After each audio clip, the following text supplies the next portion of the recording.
So a few days ago, we finally got hands-on with the open network test of Sonic Racing CrossWorlds, the next racing game in the Sonic Racing series. And honestly, I think this was a fantastic game. I put 11 hours into it. This is what we should have gotten instead of Team Sonic Racing all those years ago. This is the natural successor to Sonic and Sega All-Stars Racing Transformed.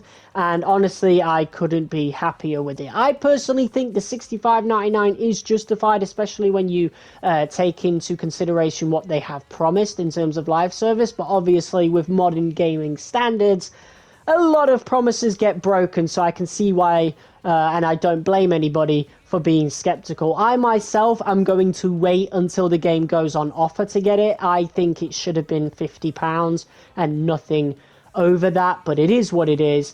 For what it is a great, fantastic game, absolutely worth the purchase at a later date.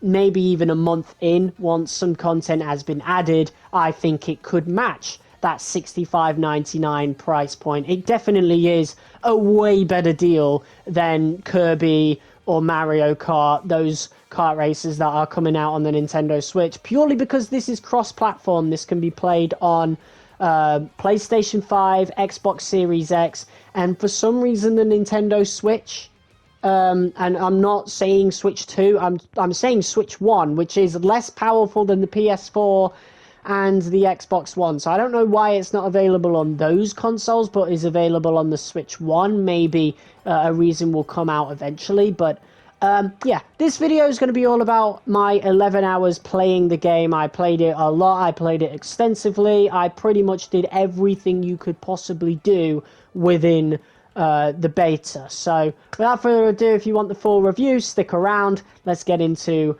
why Sonic Racing CrossWorlds is so awesome.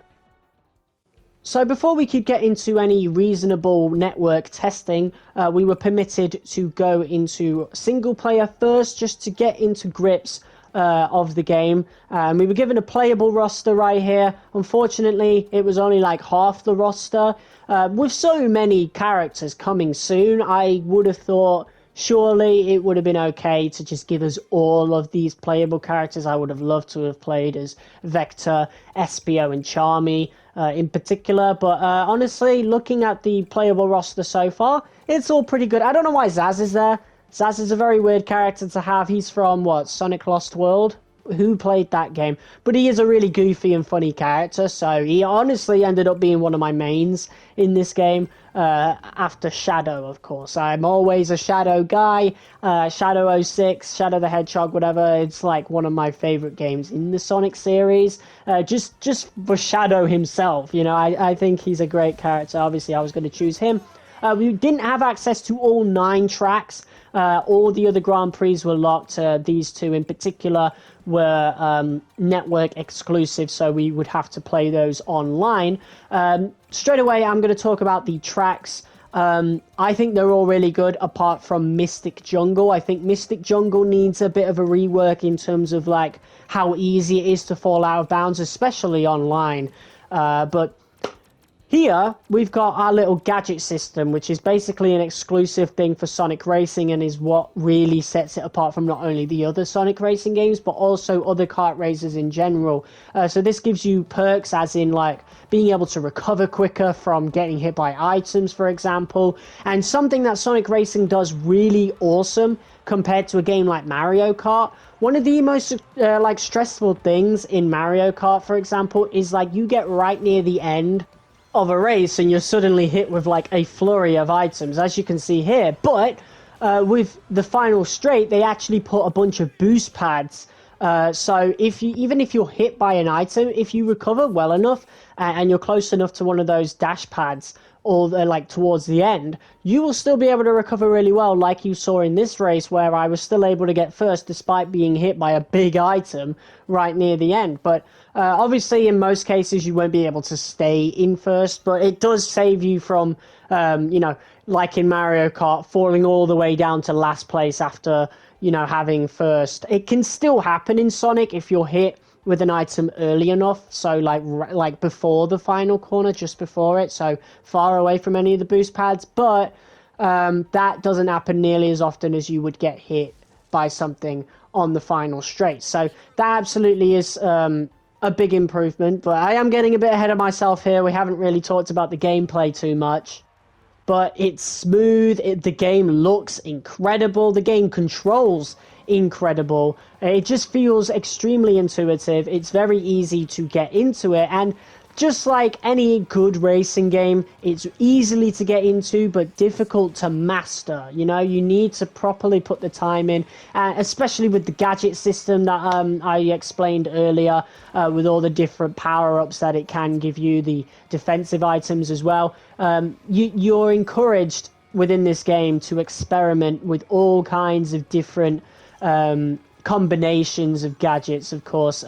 Rings in this game, it took me a while to realize what they actually do, but the more you have, the higher your top speed. So having as many rings as possible is very fundamental as to how quick your car is going to be. But obviously starting off offline against the AI is quite easy. I mean, the gameplay you're watching right now is normal speed, so let me just skip ahead to the actual speed that you'll get online, which, as you can see, is a lot quicker, a lot more chaotic, which can serve as an issue that I found later on while playing with my cousin.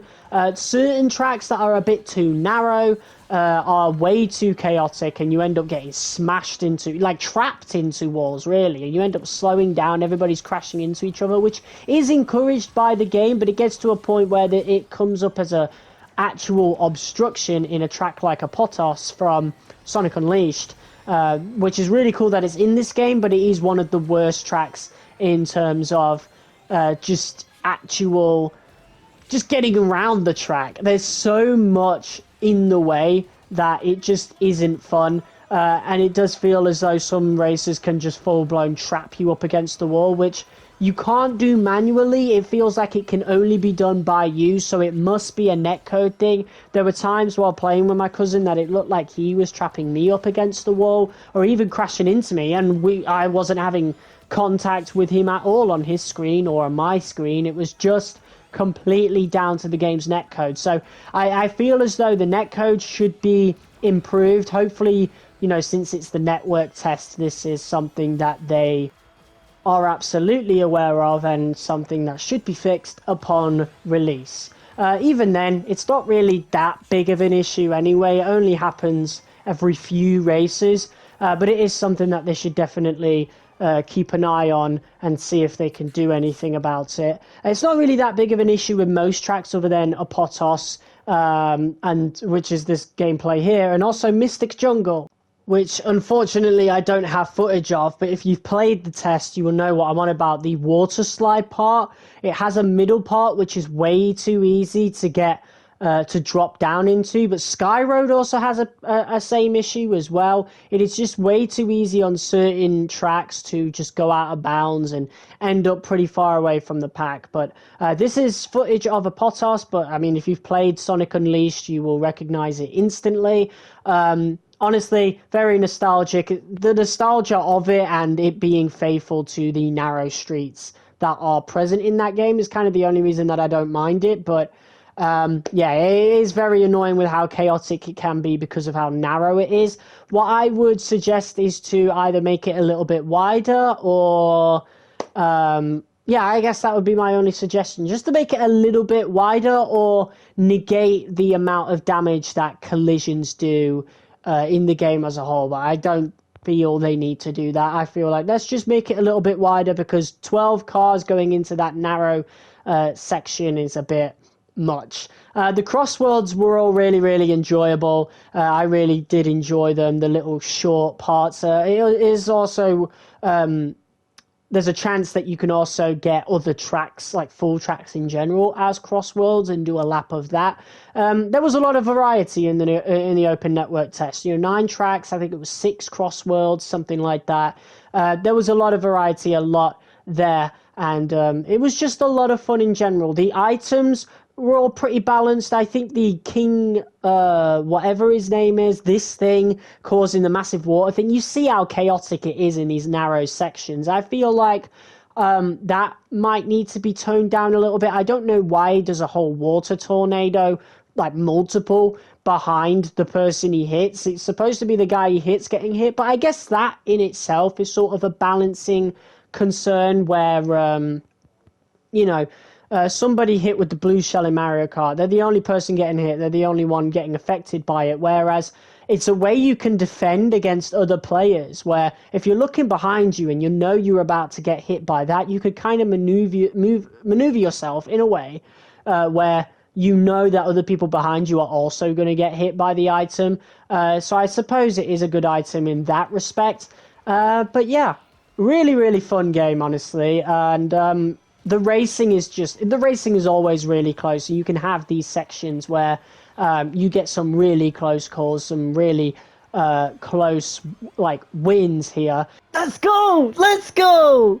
Let's go! Yes! Woo!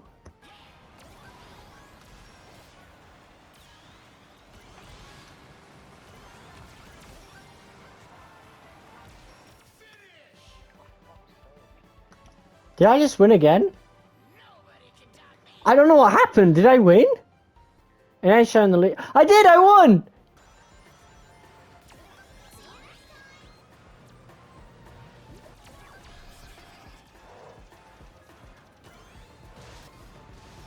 I won! I took the victory right across the line because I think I had more rings. Let's go.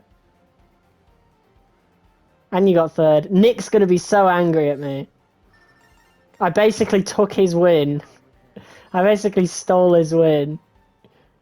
It never really feels like anybody is truly dominating. It always feels as though if you're entering a lap in first, you're not going to end that lap in first, unfortunately. Some people might see that as an issue, but, you know, this is what happens in kart races filled with items. So my suggestion would be, one of the best things that Kart Rider Drift did was have a speed mode, which was essentially the game without any items. It was just boost that you earned from drifting, and I feel like Sonic Racing could really benefit from that, particularly in a ranked mode. Like if they want to do like a really competitive mode where only the best racers could win, I guess they could do something like that. But I guess with the gadget system, people on boards with gadgets where it can prioritize boosting over grass sections, for example, to get shortcuts. Maybe it'll be too easy for them and everybody will just end up using the same thing. I don't know. That's, a suggestion that the devs could maybe find a way to work around. Maybe in this ranked mode, without the items, they could also remove the gadgets. I don't know. That might sound boring to some people, but I felt like it was one of my favorite modes in Kart Rider Drift. I would at least like to have the option to be able to race without items. I feel like that would be really cool. As you can tell from the gameplay, there's also a team mode. That was the festival event where they added Joker from Persona 5. I don't really know much about the character myself. I've never played Persona 5, but I thought the event was pretty cool. We had 3 different teams all competing under different rule sets. It all came down to, who had the most points within the race, but there was also 10 extra points at the end of the race for whoever did like a tap boost, the most tap boosts, or the most air tricks as well. Air tricks, really, really cool as well. There's, different perks in the gadgets where you can do more air tricks and steal more rings to get more speed or defend against items more, gain boost off of collisions, which is probably why everybody is ramming each other just to do that. But I felt like the event was pretty cool. Obviously, here it gave us things to work towards, like tickets. Mostly it was just tickets and decals. I feel as though they could have had some better rewards, perhaps. Maybe hide some of, maybe give us the character of Joker, but don't give him, don't give us his car, for example. Have that behind that little progression thing. That gives people something to work towards. I know some people might not like that, but I feel as though if you've got the character already straight away, we're only going to really use it for a couple of races before, we're back to just the usual gameplay or whatever. So I feel like having better rewards, such as the different car parts for, I feel like actually, give us the character with their vehicle, but have their individual car parts for us to use as customization parts for our own thing. Have that locked behind the progression thing. Have us earn that. But for players who just want to use the new character's vehicle, you can do that. Have that done straight away. I feel like that's pretty good. Other than that, I think the only thing left to talk about is the soundtrack. It is phenomenal. Honestly, there is not a single non-banger in this game. It's absolutely incredible. Here's some examples.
Knock it off, Shadow!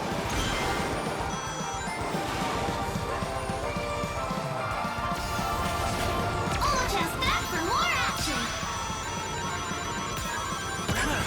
See you next time!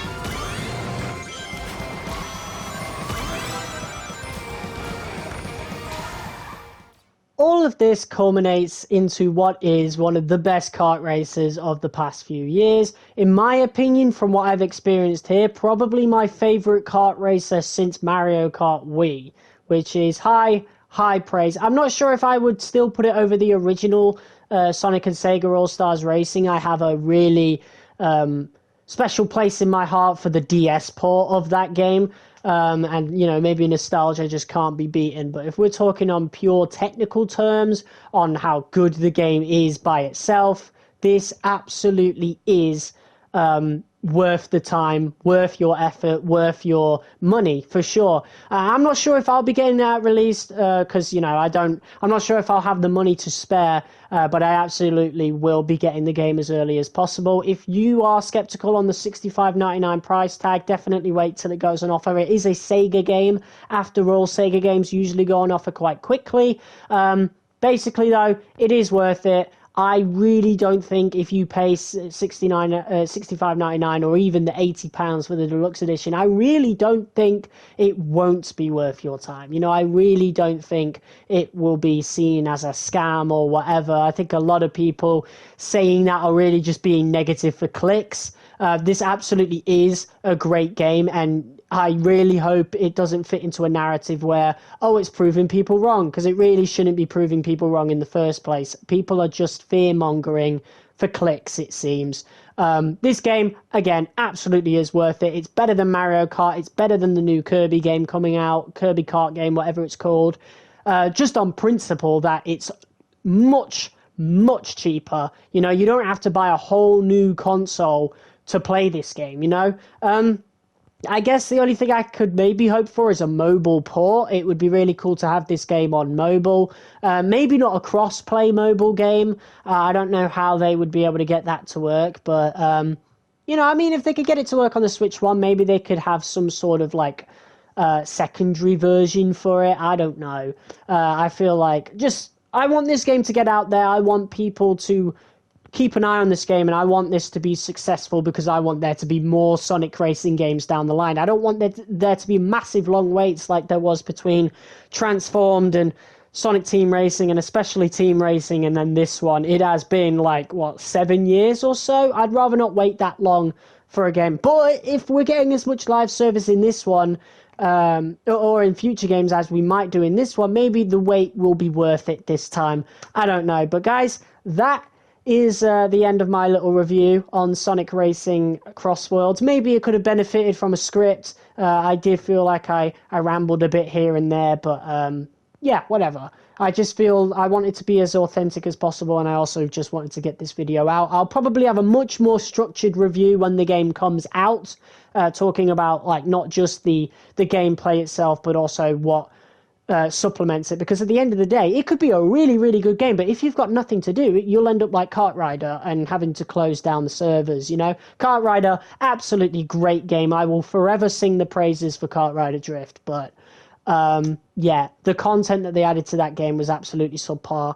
Sonic Racing seems like it's going to be a lot better, and perhaps even better than Mario Kart with the live service. So, and I mean, it's already better. I think Mario Kart never should have gone open world. I think any franchise that goes open world is already a worse game in that regard. I much prefer much more focused, structured video games. But yeah, that's a topic for another day. Guys, thank you all so much for tuning in and watching. Let me know if you are getting Sonic Racing CrossWorlds, and maybe I'll see you there when the game launches or sometime afterwards. Whenever I get the game, I'll definitely be streaming this. But either way, that's us across the finish line. Cheers for watching. I'll see you next time.